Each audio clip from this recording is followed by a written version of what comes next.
غسل کب فرض ہوتا ہے اور غسل کا طریقہ کیا ہے؟ رسول اللہ صلی اللہ علیہ وسلم نے فرمایا ان اللہ لا یستحیی من الحق، اللہ تعالیٰ حق بات کو بیان کرنے سے حیا نہیں کرتے۔ تو غسل کے جو مسائل ہیں ان میں بھی بعض دفعہ کچھ ایسی باتیں آتی ہیں جو بظاہر حیا کے خلاف ہیں، لیکن علم کی ایک بات ہے، سیکھنے اور سکھانے میں حیا اگر کریں گے تو پھر ظاہر ہے ساری زندگی جاہل ہی رہے گا انسان۔ اور غسل کے مسائل سیکھنا اس لیے ضروری ہے کہ غسل جب فرض ہوتا ہے تو جب تک مکمل غسل نہ ہو آپ کی نماز ادا نہیں ہوتی۔ رسول اللہ صلی اللہ علیہ وسلم نے فرمایا الماء من الماء، حدیث ہے کہ غسل فرض ہوتا ہے خواہش نفس کے ساتھ جسم سے منی خارج ہونے سے۔ مرد پہ غسل کب فرض ہوگا؟ جب اس کے جسم سے شہوت کے ساتھ منی خارج ہو۔ منی بالکل سفید رنگ کی چیز ہے، ایک ہوتی ہے مزی۔ شہوت پیدا ہونے سے اگر کسی کے مرد یا عورت کے صرف رطوبت خارج ہونا شروع ہو گئی اس سے غسل فرض نہیں ہوتا۔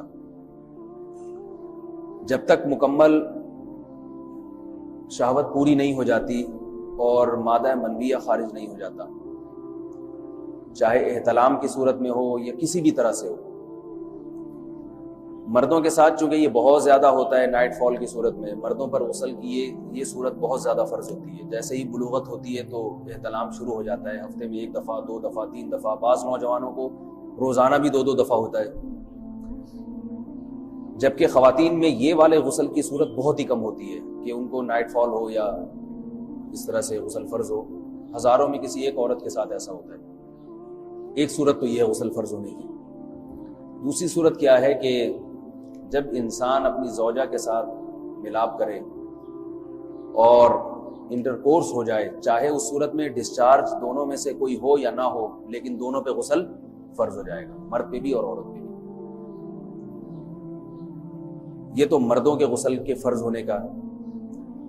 مردوں کے غسل میں ایک چیز یہ بھی ہے کہ اگر آپ نے رات کو نیند کی اور صبح آپ اٹھے اور آپ نے کپڑوں پہ نشان دیکھا، اب آپ کو یہ پتہ نہیں چل رہا کہ یہ منی کا نشان ہے یا مزی کا ہے، تو بھی آپ پر غسل کرنا فرض ہے۔ یہی سمجھا جائے گا کہ یہ آپ خواب میں ڈسچارج ہوئے۔ عورت پر جو غسل فرض ہوتا ہے ایک اور صورت میں ہوتا ہے کہ جب خواتین کو ایام آنا بند ہو جاتے ہیں، حیض یا نفاس سے جب پاک ہو جائیں تو بھی ان پہ غسل فرض ہے۔ یہ تو غسل کی فرضیت سے متعلق احکام تھے۔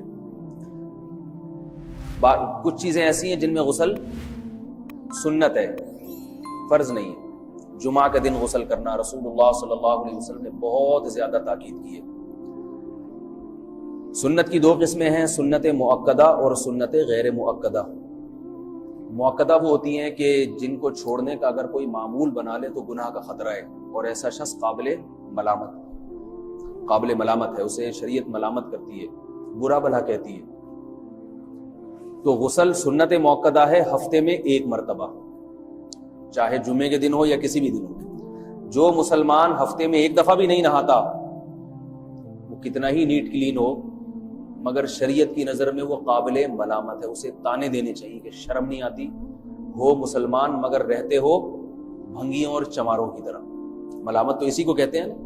اس کی دلیل رسول اللہ صلی اللہ علیہ وسلم نے فرمایا، صحیح حدیث ہے، حق علی کل مسلم ان یغتسل کل اسبوع مرۃ، کہ ہر مسلمان پر لازم ہے کہ وہ ہفتے میں کم از کم 1 مرتبہ غسل کرے۔ ہر مسلمان پر لازم ہے، چاہے اس پہ غسل فرض نہ بھی ہو۔ اور کس دن بہتر ہے؟ جمعہ کے دن۔ نبی صلی اللہ علیہ وسلم نے حکم دیا ہے کہ جمعے کے دن غسل کیا جائے۔ امام احمد ابن حنبل کا مذہب یہ ہے کہ جمعے کے دن غسل کرنا واجب ہے، صرف سنت نہیں ہے بلکہ واجب ہے، لیکن جمہور کا مذہب یہ ہے کہ سنت عمل ہے۔ غیر مسلم جب اسلام قبول کرتا ہے تو اس وقت بھی اس کے لیے غسل کرنا سنت ہے۔ جب ہم مردے کو نہلاتے ہیں تو جو مردے کو نہلائے اس کے لیے بھی خود غسل کرنا افضل ہے، سنت عمل ہے۔ عید کے دن غسل کرنا سنت عمل ہے۔ تو یہ وہ تمام مواقع ہیں جن میں غسل کرنا رسول اللہ صلی اللہ علیہ وسلم کی سنت ہے۔ غسل کا طریقہ کیا ہے؟ غسل میں 3 چیزیں فرض ہیں: منہ بھر کے قلی کرنا، ناک میں پانی ڈالنا کہ ناک کی جو نرم جگہ ہے یہ اچھی طرح تر ہو جائے، اور پورے جسم پہ ایک مرتبہ پانی بہا دینا کہ جسم میں بال کے برابر جگہ بھی خشک نہ رہے۔ یہ تو ہے فرض، یعنی یہ کام کسی نے کسی بھی طرح سے کر لیا غسل ادا ہو جائے گا، چاہے اس کی نیت غسل کی تھی یا نہیں تھی۔ کوئی آدمی چلتا ہوا جا رہا ہے، پھسل کے تالاب میں گر گیا، پورے غوطے کھا کے باہر نکلا، کلی کر لے اور ناک میں پانی ڈال لے تو غسل اس کا ادا ہو جائے گا۔ البتہ چونکہ نیت نہیں تھی لہذا غسل کا ثواب نہیں ملے گا، ثواب نیت کے بغیر نہیں ملتا انسان۔ دلائل اس کے الگ موضوع ہے کہ اس کی دلیل کیا ہے کہ بغیر نیت کے بھی غسل ہو جاتا ہے، لیکن میں نے بتایا دلائل کا سیشن نہیں ہے، اس میں پھر بات لمبی ہو جائے گی۔ تو یہ تو ہے فرض، پورے جسم پہ پانی بہانا کلی اور ناک میں پانی۔ سنت طریقہ کیا ہے؟ رسول اللہ صلی اللہ علیہ وسلم غسل کیسے کرتے تھے؟ سنت طریقہ جس پہ جو اختیار کرنا چاہیے وہ طریقہ یہ ہے کہ جب آپ غسل کے لیے بیٹھیں تو سب سے پہلے وہ جگہ دھوئیں جہاں نجاست اور ناپاکی لگی ہوئی ہے۔ نائٹ فال ہوا، کسی کو احتلام ہوا، تو جہاں جہاں گندگی لگی ہے پہلے اس جگہ کو دھوئیں، استنجا کریں، شرمگاہ کو دھوئیں اچھی طرح، سمجھ رہے ہیں بات کو؟ اس کے بعد ہاتھ دھوئیں اور مکمل وضو کریں جیسے ہم عام حالات میں وضو کرتے ہیں۔ مکمل وضو کرنے کے بعد دائیں کندھے پہ پانی ڈالا، لیفٹ سائڈ پہ پانی ڈالا۔ پہلے زمانے میں تو چلو سے غسل ہوتا تھا، ہاتھ دھو لیے تو اب چلو سے پانی لے کے یہاں ڈالا جا رہا ہے، چلو سے پانی لے کے یہاں ڈالا جا رہا ہے، پورے جسم پہ ملا جا رہا ہے، اور چلو سے پانی لے کے 3 دفعہ سر پہ ڈالا جا رہا ہے۔ تو آج کل چلو ولو تو ہے نہیں، شاور کے نیچے جا کے کھڑے ہو جاتے ہیں، تو اس میں یہ کہ شاور کھولے اس میں کھڑے ہو جائیں، سارے چلو اس میں خود بخود ہی ہو جائیں گے، پورے جسم پہ پانی بہہ جائے گا۔ نبی صلی اللہ علیہ وسلم کے دور میں یہ جدید چیزیں نہیں تھی، شیمپو اور صابن، تو آپ صلی اللہ علیہ وسلم بیری کے پتوں سے غسل کی ترغیب دیا کرتے تھے۔ بیری کے پتوں کو اگر پانی میں پکایا جائے تو پانی میں میل کچیل صاف کرنے کی صلاحیت بہت بڑھ جاتی ہے۔ ہمارے زمانے میں اس تکلف کی ضرورت نہیں ہے، صابن ملتے ہیں اس سے نہایا کریں، بہرحال کہنے کا مقصد یہ آپ لوگوں سے۔ تو یہ سنت طریقے سے غسل ہو جائے گا آپ کا، سمجھ رہے ہیں بات کو؟ سب سے پہلے استنجا کیا، اس کے بعد وضو کر لیا، اس کے بعد غسل کر لیا۔ اگر کسی نے غسل میں وضو نہیں کیا اور ویسے ہی پورے جسم پہ پانی بہا دیا تو بھی اس کا وضو خود بخود ہو جائے گا، اس غسل سے وہ نماز پڑھ سکتا ہے۔ کہ بعض لوگ غسل کرنے کے بعد دوبارہ وضو کر رہے ہوتے ہیں، اس کی ضرورت نہیں ہے، کیونکہ جب غسل کرتے ہیں تو وضو والے اعضاء تو خود بخود اس میں دھل جاتے ہیں۔ یہ ہے غسل کا طریقہ۔ وضو کیسے ٹوٹتا ہے؟ جن چیزوں سے غسل فرض ہوتا ہے ان چیزوں سے وضو تو بہرحال ٹوٹتا ہی ہے، اس کے علاوہ بھی وضو ٹوٹتا ہے۔ اس سے پچھلے لیکچر میں نے کچھ تفصیل بتائی تھی کہ نجاست جسم سے کہیں سے بھی خارج ہو جائے یا نجاست نکل کے بہہ پڑے، اگر قضائے حاجت کی جگہوں سے نجاست خارج ہوئی ہے تو نظر بھی آ جائے وضو ٹوٹ جائے گا، اور قضائے حاجت کے علاوہ جگہوں سے اگر نجاست خارج ہوئی ہے، خون وغیرہ ہے جیسے، تو جب تک نکل کے بہے گا نہیں تو اس وقت تک وضو نہیں ٹوٹے گا۔ سمجھ رہے ہیں بات کو؟ وضو کا طریقہ کیا ہے؟ سب سے پہلے دونوں ہاتھوں کو دھویا جائے، 3 دفعہ کلی کی جائے، مسواک کی جائے، 3 دفعہ ناک میں پانی ڈالا جائے، پھر پورے چہرے کو پیشانی، یہ جو ہے جہاں سے پیشانی ہماری شروع ہو رہی ہے اور تھوڑی کے نیچے، تھوڑی جہاں ختم ہو رہی ہے، اور ایک کان کی لو سے دوسرے کان کی لو تک 4 اعضاء ہیں وضو میں دھونا فرض ہیں۔ 1 چہرہ، نمبر 2 بازو، نمبر 3 سر کا مسا، چوتھائی سر، اور نمبر 4 پاؤں کو دھونا۔ اس کی دلیل قرآن مجید کی مشہور آیت ہے فَاغْسِلُوا وُجُوهَكُمْ وَأَيْدِيَكُمْ إِلَى الْمَرَافِقِ۔ اللہ فرماتے ہیں ایمان والو جب نماز کا ارادہ ہو تو اپنے چہروں کو اور اپنے ہاتھوں کو دھو، سر کا مسا کرو اور پاؤں کو ٹخنوں سمیت دھو۔ دھونے کا حکم ہے قرآن مجید میں۔ البتہ سر کے بارے میں یہ نہیں ہے پورے سر کا مسا کرو، بلکہ آ رہا ہے وَامْسَحُوا بِرُؤُوسِكُمْ، با کا لفظ ہے، با آتی ہے تبعیض کے لیے کہ سر کے بعض حصے کا مسا۔ اب بعض حصے کا قرآن حدیث میں کہیں تذکرہ نہیں ہے، تو اس میں فقہاء کرام کے اجتہادات ہیں۔ امام شافعی فرماتے ہیں تھوڑا سا بھی ٹچ کر لیا سر کو ہو جائے گا، امام ابو حنیفہ فرماتے ہیں نہیں کم از کم 1/4 کا ہونا ضروری ہے۔ سب کے اپنے اپنے دلائل ہیں، ان دلائل میں نہیں جاتا۔ فقہ حنفی کو جو فالو کرنے والے ہیں تو ان کو چاہیے کم از کم 1/4 سر کا مسا، یہ فرض ہونے کے لیے ضروری، مگر سنت کیا ہے؟ پورے سر کا مسا۔ نبی صلی اللہ علیہ وسلم دونوں ہاتھوں کو بھگو کے پورے سر کا مسا کرتے تھے ایسے، سمجھ رہے ہیں بات کو؟ اور مسا کے جو یہ ٹیکنیکل طریقے ہیں کہ آپ یوں پہلے انگلی بنائیں، پھر یوں لے کر جائیں، پھر یوں گھما کے لائیں، پھر یوں، یہ ٹیکنیکل طریقے حدیث سے ثابت نہیں۔ مسح کا طریقہ کیا ہے؟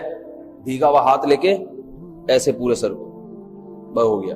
پھر حدیث میں یہ بھی ہے کہ یوں لے جاؤ اور یہ بھی ہے کہ دو واپس بھی لے کر آؤ, دونوں طرح سے ثابت. تو ایسے بھی کر سکتے ہیں کہ یوں لے جائیں, اور ایسے بھی کر سکتے ہیں لے کے جائیں اور پھر واپس بھی لے آئیں, دونوں طریقے جائز ہیں. لیکن کم از کم سنت اتنی ہے کہ پورے سر کا مسح ہونا چاہیے.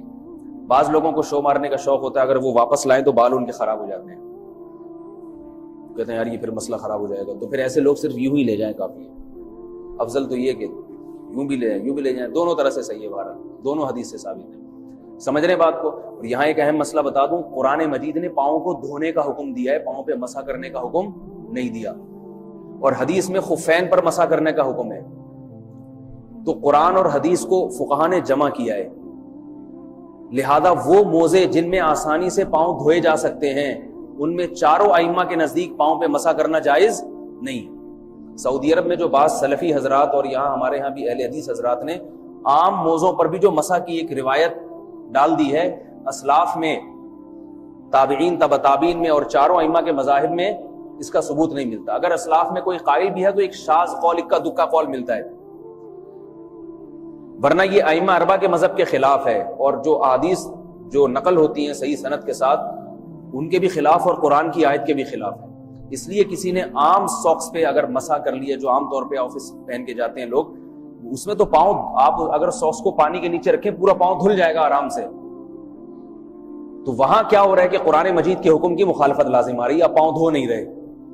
تو اس لیے ہم یہ سمجھتے ہیں کہ اس صورت میں نماز ادا نہیں ہوگی. سعودی عرب میں بعض سلفی حضرات نماز پڑھاتے ہیں, وہ ایسے ہی کرتے ہیں کہ عام ساکس پہ مسح کر کے نماز پڑھا لیتے ہیں. تو فتویٰ اسی پر ہے کہ ان کی اگر کسی کو یقین ہے کہ اس نے عام ساکس پہ مسح کر کے نماز پڑھائی ہے تو اس کے پیچھے نماز ادا نہیں ہوگی, کیونکہ قرآن کے مطابق اس کا وضو ہوا ہی نہیں ہے. صدیوں تک کوئی بھی اس قول کا قائل نہیں رہا ہے کہ عام ساکس پہ بھی مسح ہو جاتا ہے. یہ ابن تیمیہ رحمہ اللہ تعالیٰ 7ویں صدی میں اس کے قائل تھے, اور تابعین میں اکا دکا قول ملتے ہیں اس کے, لیکن شاذ قول ہیں, مرجوح قول ہیں, جن پر امت نے فتویٰ نہیں دیا. اور اب سعودی عرب میں بعض سلفی حضرات اس کے قائل ہیں. ہمارے ہاں اہل حدیث حضرات بھی چونکہ اکثر سعودی عرب کے سلفی حضرات ہی کو فالو کرتے ہیں, تو انہوں نے بھی وہیں سے یہ فتویٰ لیا ہے. لیکن ائمہ اربعہ کے مذہب میں اور دلائل کے لحاظ سے دیکھا جائے تو یہ مذہب کمزور ہے. قرآن نے پاؤں کو دھونے کا حکم دیا, آپ دھوئیں گے پاؤں جب تک دھونا ممکن ہے. چمڑے کے موزے ہیں ان کو دھونا ممکن نہیں ہے اتارے بغیر, لہذا ان موزوں کے اوپر مسح ہو جائے گا. تو اس سے قرآن پر بھی عمل ہو جائے گا اور حدیث پر بھی عمل ہو جائے گا. اس لیے ائمہ اربعہ نے جو قرآن و حدیث کو سمجھ کے جو فیصلہ کیا ہے اس پہ چلنا ہمارے لیے زیادہ مفید ہے بنسبت آج کل کے جو علماء ہیں ان کی اپنی ذاتی آراء پر. اس لیے یہ بھی ایک وضو سے متعلق اہم مسئلہ تھا. سمجھ رہے ہیں؟ باقی تو ماشاءاللہ وضو کرنا سب کو آتا ہی ہے. اور وضو کے بعد دعا کیا ہے؟ کلمہ شہادت, اشہد ان لا الہ الا اللہ وحدہ لا شریک لہ اشہد ان محمدا عبدہ ورسولہ اللہم اجعلنی من التوابین واجعلنی من المتطہرین. اے اللہ تو مجھے بار بار توبہ کرنے والوں میں شامل کر دے اور بار بار پاکیزہ رہنے والوں میں شامل کر دے. توبہ اس لیے کہ میں نے ظاہری طہارت تو حاصل کر لی, مجھے روحانی طہارت بھی عطا کر دے. اگر میں نے گناہ کی ہوں تو مجھے ان سے بھی توبہ کی توفیق عطا فرما لے, تاکہ اس لحاظ سے بھی میرا وضو ہو جائے, اس لحاظ سے بھی میں پاک ہو جاؤں. سبحانک اللہم و بحمدک, نشہد ان لا الہ الا انت, نستغفرک و نتوب